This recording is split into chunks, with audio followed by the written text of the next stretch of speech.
we're talking about the latest drama in boxing. Jake Paul, the YouTube star turned pugilist, just announced his next fight, and let's just say the boxing world is not holding back.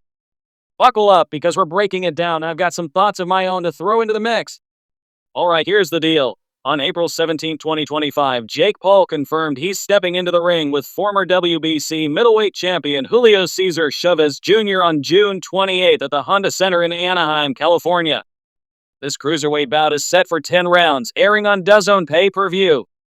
Now, Chavez Jr., the 39-year-old son of Mexican boxing legend Julio Cesar Chavez Sr., has a record of 54-6-1 with 34 knockouts. Sounds legit, right? Well, not according to the fans, who are absolutely roasting Paul for this matchup. Let's unpack why. According to reports like one from Sports Illustrated, the boxing community is dragging Paul because Chavez Jr. is seen as another past his prime opponent. Fans on X are calling him another grandpa and pointing out that Chavez Jr. hasn't fought top-tier competition in years. One post I saw said, quote, "Not a good fight again. 40 years old, no high-level opponents in years. He literally lost to Anderson Silva 4 years ago. Ouch."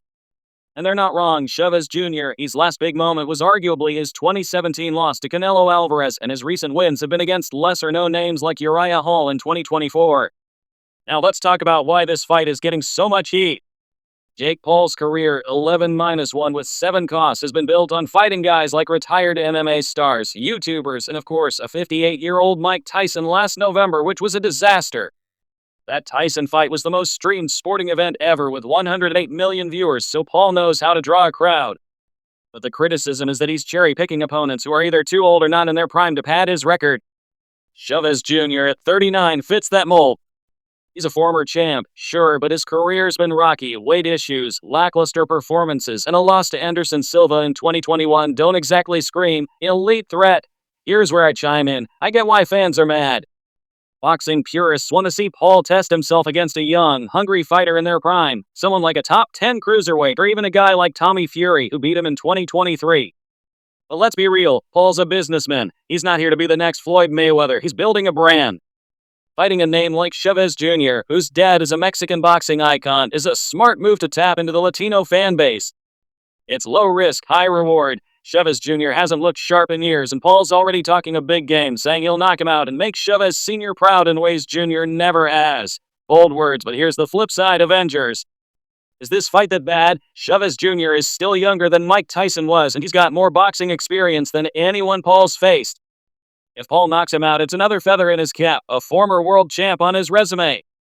Plus, Chavez Jr., he's been training and looked decent in his last 2 fights. Did he surprise us? Maybe not, but it's not a total wash. My take, Paul's playing chess, not checkers. He's picking fights he can win while keeping his name in the headlines. Hate it or love it, it's working. The fans, though, aren't buying it. Posts on X are brutal, with one saying, "Jake went down the list to find a boxer, LOL." Another called it another rigged circus. The sentiment is clear. Boxing diehards want Paul to step up or shut up. And honestly, I feel them. If Jake wants to be taken seriously as a boxer, he's got to face someone who's not collecting Social Security soon. But at 28, with only 12 pro fights, maybe he's just not ready for that smoke yet. So what's next? This fight's happening whether the fans like it or not.